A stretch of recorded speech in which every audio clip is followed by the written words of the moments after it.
महानुभाव,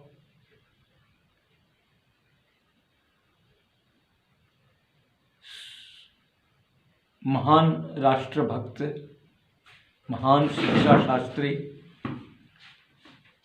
महान दलित उद्धारक,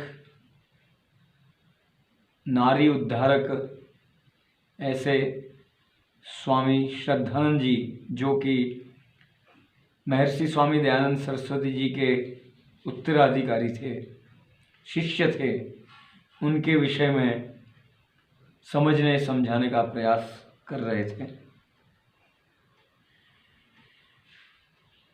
स्वामी श्रद्धानंद जी ने अनेक स्थानों पर गुरुकुलों की स्थापना करके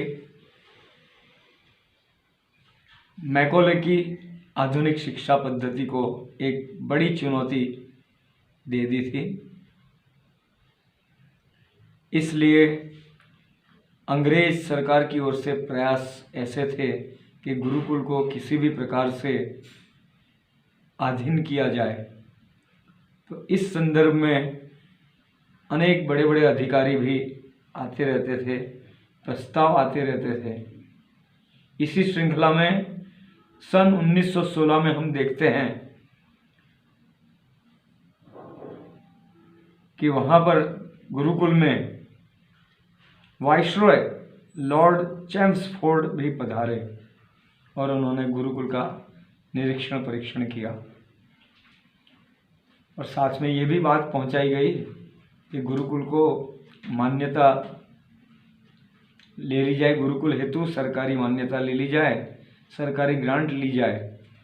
परंतु स्वामी श्रद्धानंद जी ने इसका अस्वीकार कर दिया, क्योंकि उनके मन में वैदिक संस्कृति के प्रति अटूट प्रेम था। वो भला कहाँ ऐसे विदेशी शासकों की गुलामी करने वाले थे। आगे चलते हुए स्वामी श्रद्धानंद जी, हम देखते हैं कि अनेक पीड़ितों के लिए भी सहायता कार्य करते हैं। जैसे कि गढ़वाल में दुर्भिक्ष हुआ था, उसमें वो सहायता कार्य के लिए प्रस्थान किया उन्होंने। सन 1917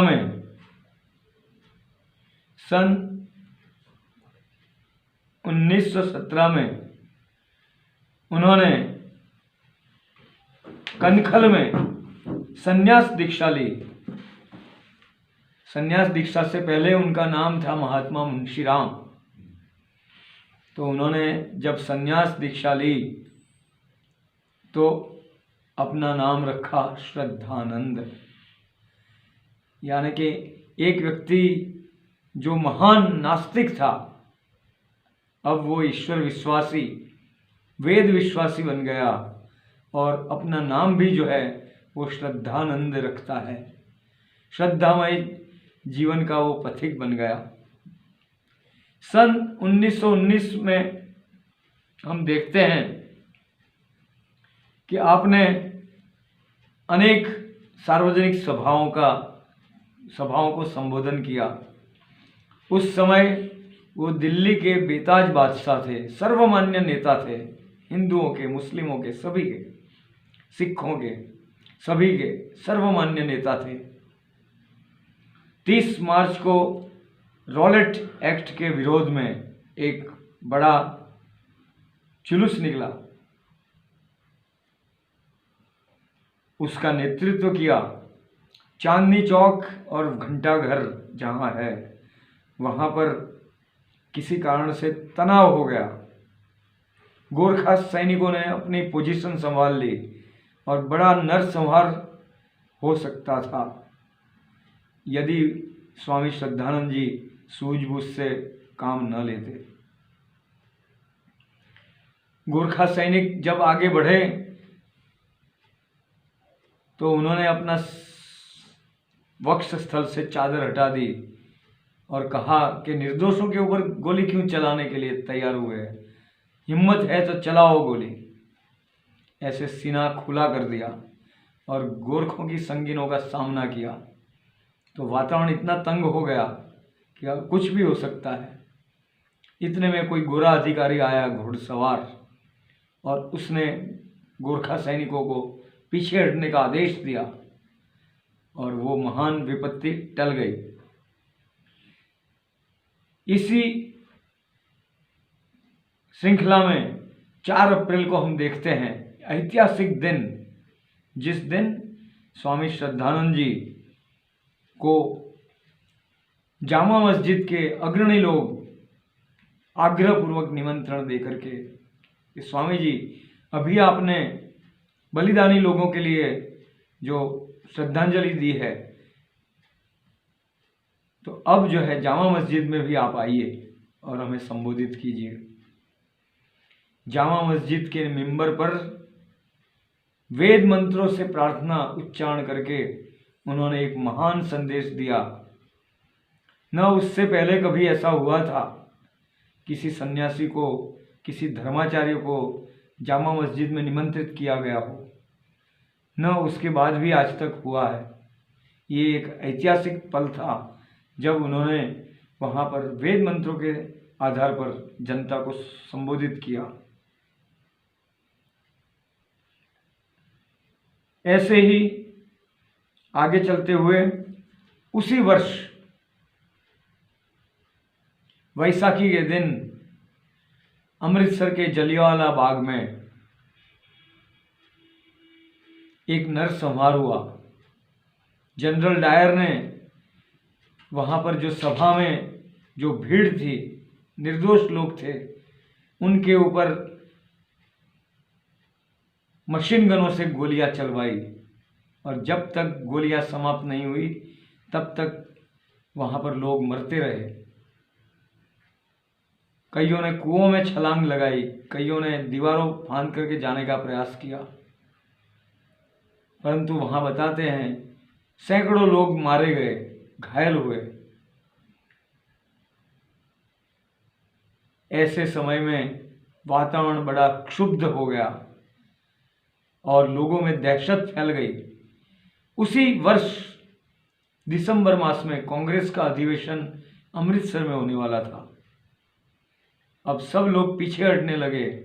उस समय स्वामी श्रद्धानंद जी जो है आगे आए और उन्होंने अमृतसर में कांग्रेस के अधिवेशन के स्वागत अध्यक्ष के रूप में कार्य किया और उसको सफल बनाया। तो ये कांग्रेस उज्जवल चरित्र वाली नेता जो थे, सब उज्जवल चरित्र के नेता थे, उस कांग्रेस की ये बात है। तो वहाँ पर भी जो है इतने राष्ट्रवादी नेता आदि होने पर भी किसी में साहस नहीं था कि अमृतसर में कांग्रेस की सभा बुलाना और उसको सफल बनाना। इस कार्य को भी उन्होंने किया। आगे चल कर के हम देखते हैं कि नागपुर में जो राष्ट्रीय महासभा थी, जिसको कांग्रेस कहा जाता है, उसमें उन्होंने अछूत उद्धार के कार्यक्रम की प्रस्तुति दी, योजना बताई कि हमें कांग्रेस में ऐसा फंड इकट्ठा करना चाहिए जिसके माध्यम से हम अछूतों की सेवा कर सके, उनमें शिक्षा का प्रचार प्रसार कर सके।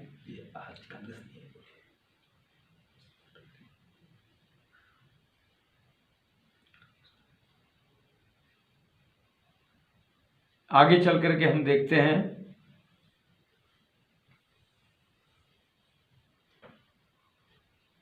कि उन्होंने सिखों के लिए भी काम किया। गुरु का बाग सत्याग्रह 1922 में अमृतसर में हुआ और उसके कारण उनको जेल में भी डाला गया। जेल यात्रा भी उन्होंने की।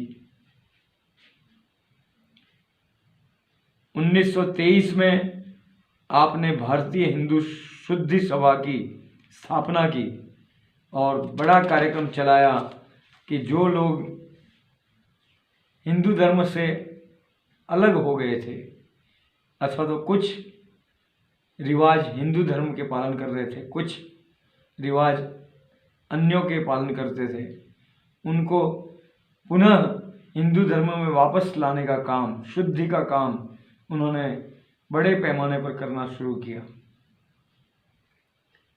और इसी वर्ष 1923 में आपने एक दैनिक पत्र, डेली न्यूज़पेपर दैनिक अर्जुन का प्रकाशन आरंभ किया, जो भारतीय स्वामित्व का प्रथम राष्ट्रीय वर्तमान पत्र था। आगे चल करके उन्होंने हिंदू महासभा में प्रवेश किया और हिंदू महासभा के अधिवेशन में सम्मिलित हुए और हिंदू संगठन का कार्य भी आरंभ करते हैं। 1923 में एक कन्या गुरुकुल की भी स्थापना की दिल्ली में और बाद में उसे देहरादून ले जाया गया।